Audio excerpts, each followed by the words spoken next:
Hello, and thanks for joining us from our studios in Israel. I'm Denise Wood here with our new weekend broadcast.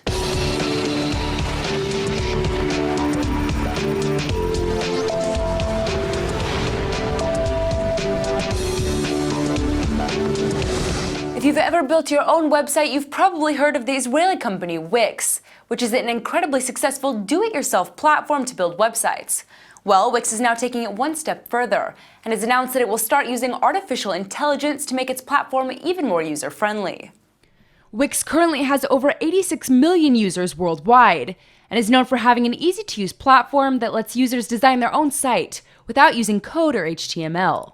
But now the company says it has built algorithms to help make the exact website that the user needs. So how do the algorithms guess the user's needs?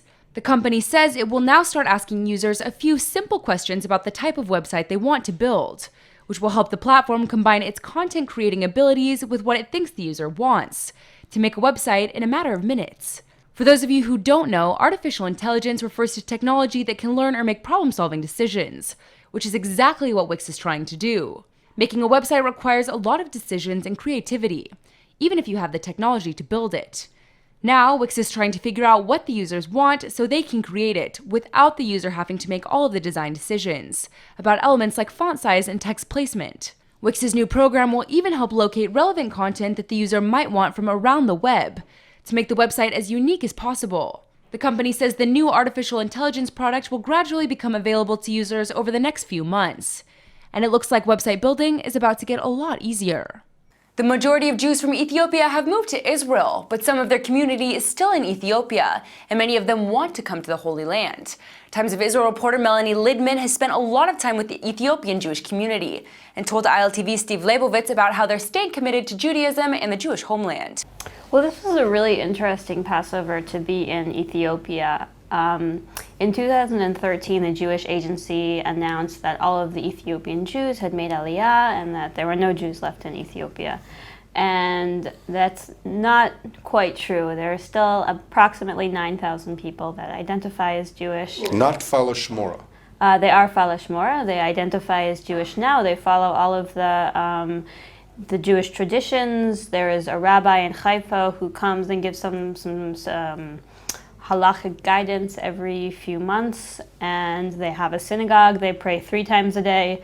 They get approximately 500 to 1,000 people for their daily shacharit service, so I think that there are quite a few synagogues around the world that would be pretty envious of those numbers. That's the synagogue, the main synagogue in Gondar. And so for the past few years, it's been a little bit depressing for them because there wasn't really any hope of them moving to Israel. And almost all of them have first-degree relatives in Israel, aunts, uncles, cousins, grandparents, brothers, sisters. And there wasn't really much hope for them to come to Israel. And this year, starting in November, there was an announcement that they'll be bringing 9,000 Jews from Ethiopia. Then there were a lot of political ramifications. There's 2 MKs that were really involved in the decision. At first there was no budget, and then the MKs refused to vote with the coalition. The Likud MKs refused to vote with the coalition until they were able to reinstall the budget. And so now they're hoping that starting in June, over the next 5 years, that community of 9,000 will be moving to Israel. But you never know with these things if it will really happen. Here in Israel, it's not going to necessarily be an easy life. Many Ethiopian Jews have held protests and say that there's quite a bit of racism in this country. Do they know about the problems that they could be facing when they come here? So I asked them, I asked them, obviously, it's not going to be perfect when you get to Israel. There's so much racism, and I was very straight with them, and there's so much racism, and you're not going to get the same educational opportunities as other Israelis, and there's going to be all of these roadblocks in your area. And they said 2 things. First, they said, we know about this. Our families have told us about this. Our families that are already in Israel have been very clear about what's about the difficulties of being in Israel, because there are a lot of difficulties that they'll face once they get here. And the second thing they said, which I think is common to all immigrants, is that we're not moving to Israel for ourselves, we're moving for our children. And that they know that it will be very difficult for them to assimilate into Israeli culture. The language will be hard. The educational system is completely different. Many of the older Ethiopian Jews still in Gondar and Addis Ababa are illiterate. So they know there's going to be so many difficulties for them when they come to Israel. But they also said that they know that when their children are there, when their children come at a young age, or when their children are born in Israel, they know that their children are going to have a much better opportunity. And I think for me, it was really amazing to be there for Passover. If you can imagine, the whole synagogue was filled with 3,000 people. The week before, there were 40 people baking 50,000 pieces of matzah by hand. And I said to them, when you come to Israel, you're not going to have this sense of community anymore. Are you going to miss it? And all of them had just the most beautiful responses. They said, yes, but we'll be part of the larger Jewish world. We'll be part of Am Yisrael. And I think that they've been living with this reality and this hope of moving to Israel for 32 years. And at this point, they've all left the villages where they came from, the very rural villages where they came from, and they don't belong there anymore. They don't belong in these villages. They've been living for 20 years in the city, and they don't have the social network that they had in those villages. And they're just waiting, and the longer that they wait in Gondar and Addis Ababa, the deeper they're sinking into poverty. And also one of them said to me that, it's also hard for Ethiopians in Israel who are often sending money to their family that's still left in Ethiopia. And it means that their Ethiopian families in Israel who are struggling to make money are also not able to save money. So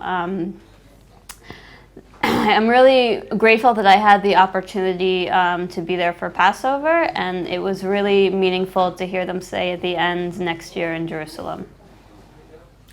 Melanie Lidman, religion and environmental reporter for the Times of Israel. Thanks so much for being with us at ILTV. Thank you for having me. Jews all over the world are gearing up to celebrate the Shavuot holiday this weekend. So we thought we'd take a look at the holiday itself and how its traits and traditions are seen in the Jewish culture today. I'm joined by Rabbi Dov Lipman, who's here to tell us more about the history of the holiday and how it's still influencing Jewish people today.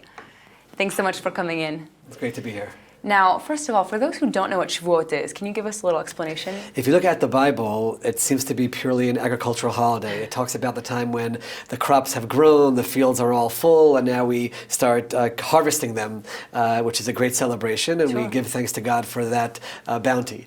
But according to our tradition, it's also the time that the people of Israel received the Torah. They actually received the Bible at Sinai. So it's become a holiday which sort of veers away from the agricultural and is very much about study. And actually, it's quite remarkable in Israel, especially, study sessions all over the country. People even stay up all night and study. And it's really getting back to the roots and getting back to the sources as the people of the book, going back to the book, and each person studying in their own way. This sounds like a very communal thing also in Israel, studying together, correct? Very much. And I even remember as a member of the parliament, I was invited as a member of Knesset to come and speak about issues that are being talked about that relate to religion and Torah and the Bible in all kinds of public settings throughout the country. Amazing. And you have religious and secular coming together and saying, we might have different lifestyles, but we all celebrate together this nationhood. And I think that's a great celebration. Definitely. Now, for those who don't go study, how do Jews usually celebrate this holiday? So first of all, it's just a day off, which is also important, a day for family and a day to relax. And in Israel, you'll find people doing all kinds of different things. Sure. There are many different customs. There's this custom about eating dairy, which I always say is just, we want to get away from eating so much meat. People have flowers in their homes very often. And the other thing is we read the book of Ruth, which is a fantastic story about a non-Jewish woman who said she wanted to be part of the Jewish people and really celebrates our inclusive nature. We're not a nation which goes out proselytizing. We don't do missionary work. We're not asking people to join, but we do open our doors to those to want to be part of our nation and very much celebrate welcoming those who are not like us. Fantastic. Now, what are some themes perhaps that the Jewish people you think have taken from the story of Ruth, from this tradition? So the story of Ruth is very much twofold. One is the idea of embracing the stranger. You look around Israel and people around the world don't even know this, but all the diverse populations that are here and people who could be successful regardless of their backgrounds. And of course, like any population, little details have to be worked through, but that embrace of nature, I think that Israel very much represents that. But there's also an element of charity, which I think that we we as a Jewish people certainly excel. Ruth actually finds her way towards her husband in an old Jewish custom where people would leave the corners of their fields for the poor people to come and to glean. The whole idea of gleaning and the whole idea of giving a tenth of your salary to charity. These are very Jewish values which come from the book of Ruth, and I think that's also part of the celebration, that we celebrate that we're a people who have those core, very humanistic values. Fantastic. So this is really a holiday about charity, about a lot of different things. It sounds like there's a lot of different elements that go into this. There definitely are, and there's one additional element, which I go back to the giving of the Bible at Sinai, according to our tradition. Our tradition says that the Jewish people at that time were, in Hebrew, ki ish echad b'lev echad, like one person with one heart. There was a unity.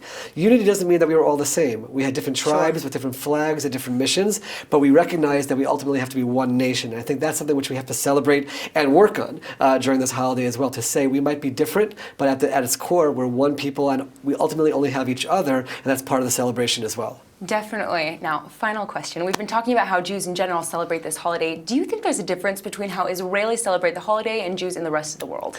Very much so. First of all, in the rest of the world, I remember growing up, so we're walking to synagogue. The rest of the world is just going on and doing what I've been doing very often. It did come around Memorial Day, and people are doing the Memorial Day plans. Sure. And here, the country stops. The country stops. This year it happens to be 2 days because we have Saturday followed by Shavuot on Sunday.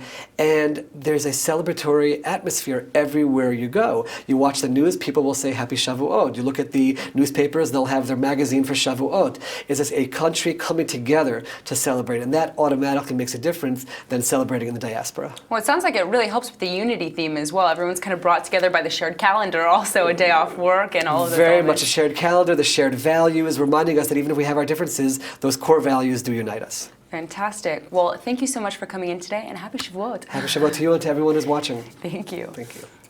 An Israeli company has created something that truly sounds like it's from a science fiction movie. The firm says it's made a new robot for police and military use that packs a 9mm pistol and pepper spray. It's well known in Israel that the police use robots to blow up suspicious objects that are left in public places, to keep civilians from getting injured in the case that the item is actually a bomb. Well, it looks like the practice has been so successful that Israel will be looking to employ more than one kind of robot. The Israeli company General Robotics Ltd. has created a robot that's small enough to fit in a backpack and is designed for hostage rescue and counterterrorism operations. The robot itself is named the Dogo and is able to fire a pistol. It's also able to roll up stairs or over obstacles and has a battery that can last several hours. It has 8 cameras and multiple sensors to help the user direct it in real time. The robot is also designed to hold a 9mm Glock pistol, pepper spray, or a bright light that's designed to stun victims. While the company says it's designed the robot for security personnel, it hasn't announced any deals to produce the robot for Israeli defense units.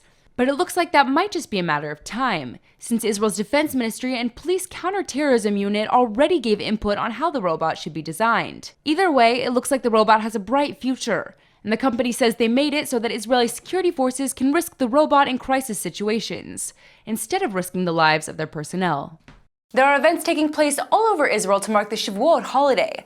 ILTV reporter Laura Frazinski headed over to one kibbutz to check out how they're preparing for a special Shavuot festival. Israel is often referred to as the land of milk and honey, and one day in the Jewish calendar is devoted to this, the celebrations of Shavuot.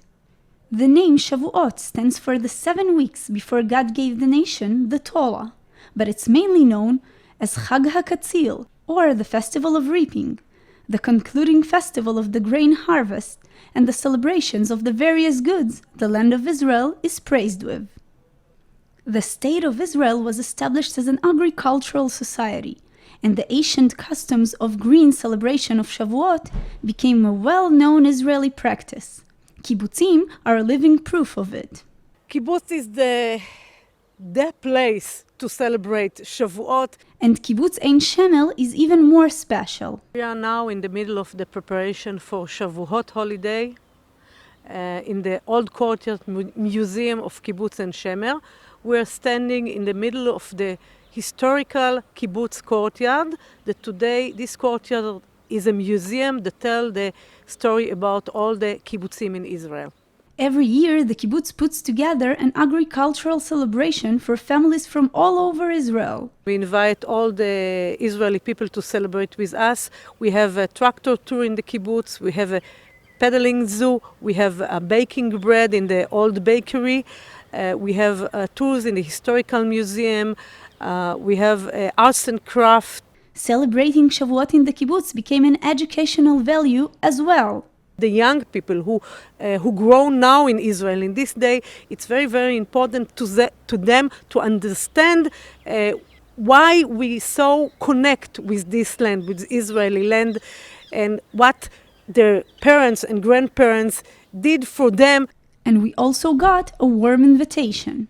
If you come to visit Israel, you're invited to our museum to see the kibbutz, to learn about the kibbutz past and present and maybe the future, and try to feel like a pioneer for one day, dressed like a pioneer, doing the workings like the pioneers, and visit our museum. You're very welcome.